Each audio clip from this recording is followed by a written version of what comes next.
Assalamualaikum Sobat Football United. Ya, seperti biasa konferensi pers sebelum pertandingan dan juga setelah pertandingan seperti biasa. Tapi kali ini sebelum pertandingan ya, menghadapi Aston Villa. Gue ambil sumbernya dari manunited.com.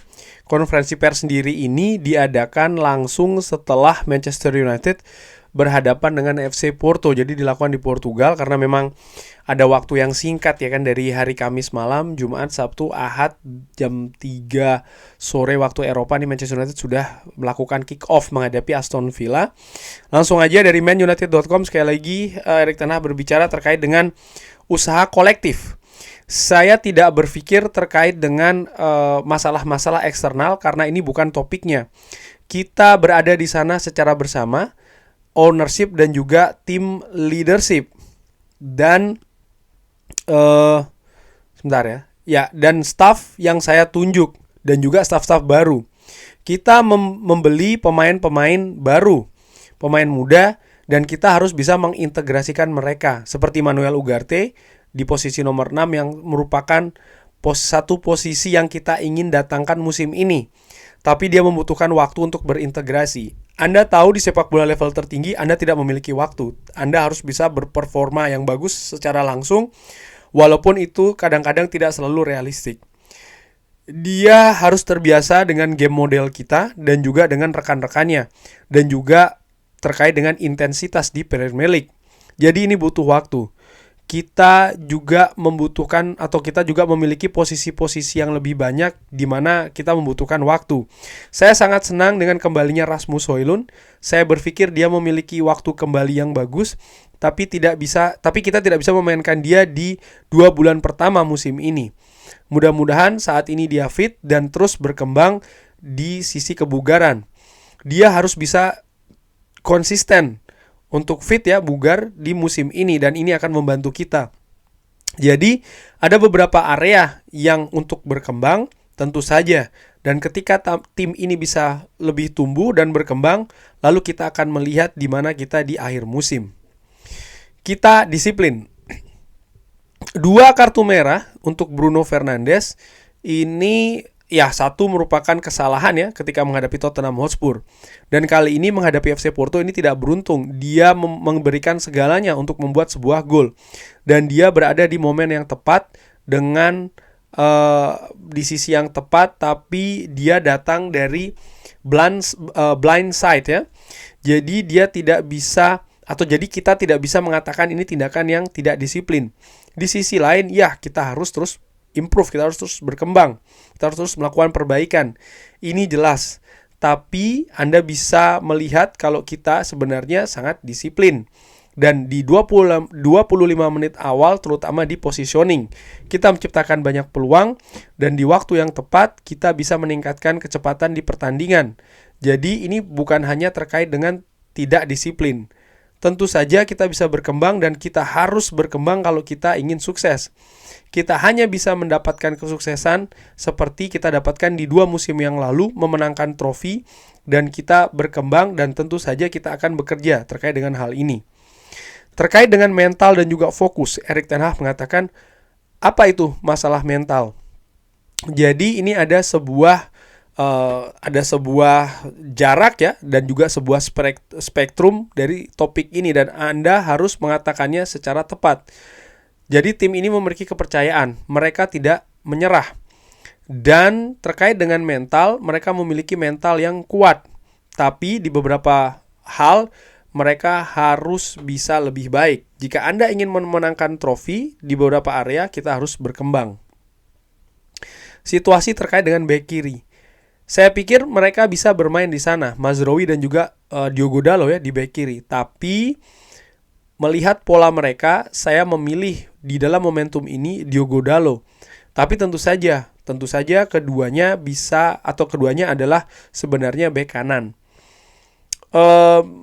Kita sebenarnya ada masalah di sisi pemain dari waktu yang cukup panjang. Kita memiliki masalah di bek kiri, dan tentu saja perkembangan sebagai sebuah tim akan lebih baik kalau kita memiliki back kiri yang lebih konsisten. Kita menunggu Luke Shaw untuk kembali dan untuk Tyrell Malacia juga untuk kembali.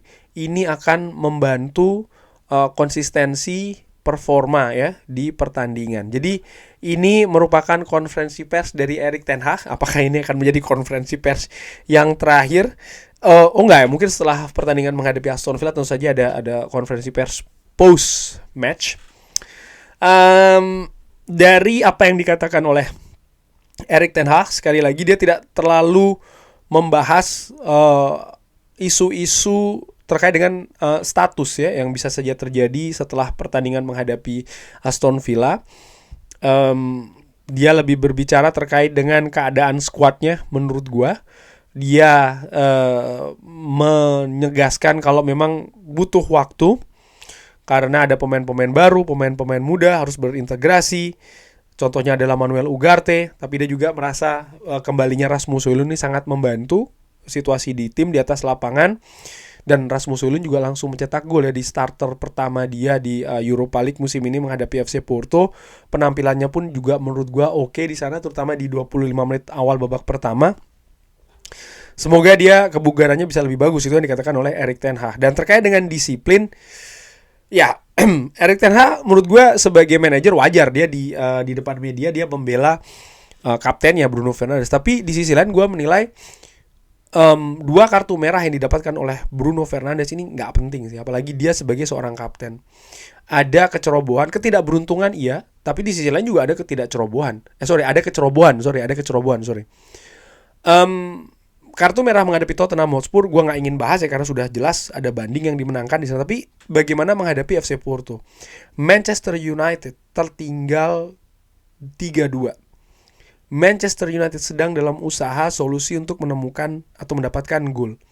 Bruno Fernandes menjadi salah satu pemain yang diharapkan bisa menjadi atau berkontribusi di gol tersebut ya kan. Dan dia juga sebagai seorang kapten. Dan dia juga sudah mendapatkan 1 kartu kuning. Maksud gue adalah dia seharusnya bisa lebih hati-hati.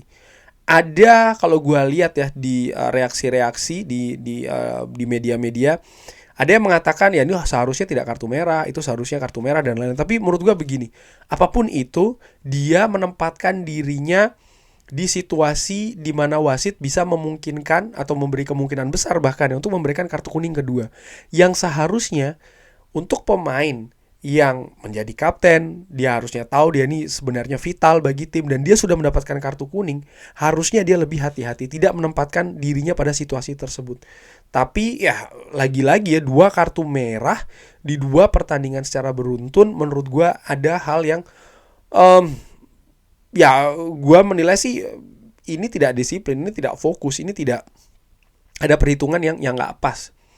Dimana aksi-aksi di atas lapangan sering sekali ini ditentukan sepersekian detik ya kan oleh pemain di atas lapangan, dan ini berkaitan juga dengan konsentrasi dan juga karakter dari para pemain. Dan menurut gue Bruno Fernandes tidak dalam situasi tersebut, dan ini tidak seharusnya terjadi sih menurut gue ya. Dan gue harapkan kalau seandainya Bruno Fernandes diturunkan ketika menghadapi Aston Villa, dia bisa lebih fokus. Karena ya secara skill sebenarnya dia oke, tapi gue melihat dia seperti tidak fokus di pertandingan, di 2 pertandingan terakhir.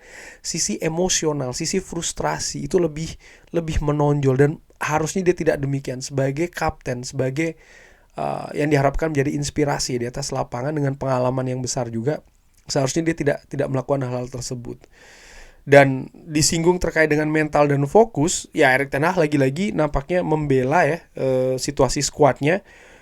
Menurut gue ya mungkin dia sekali lagi dia mungkin tidak ingin menjatuhkan tim di depan media, tapi mental dan fokus ini jelas menjadi masalah bagi Manchester United menghadapi FC Porto. Jelas fokus dan mental. Mereka sudah unggul 2-0 loh.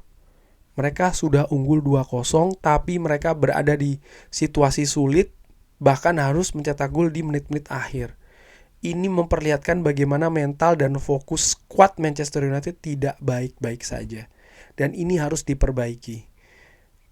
Secara technical dan taktikal, membuat tim away di babak pertama bisa unggul 2-0 secara teknis, taktik, strategi berhasil.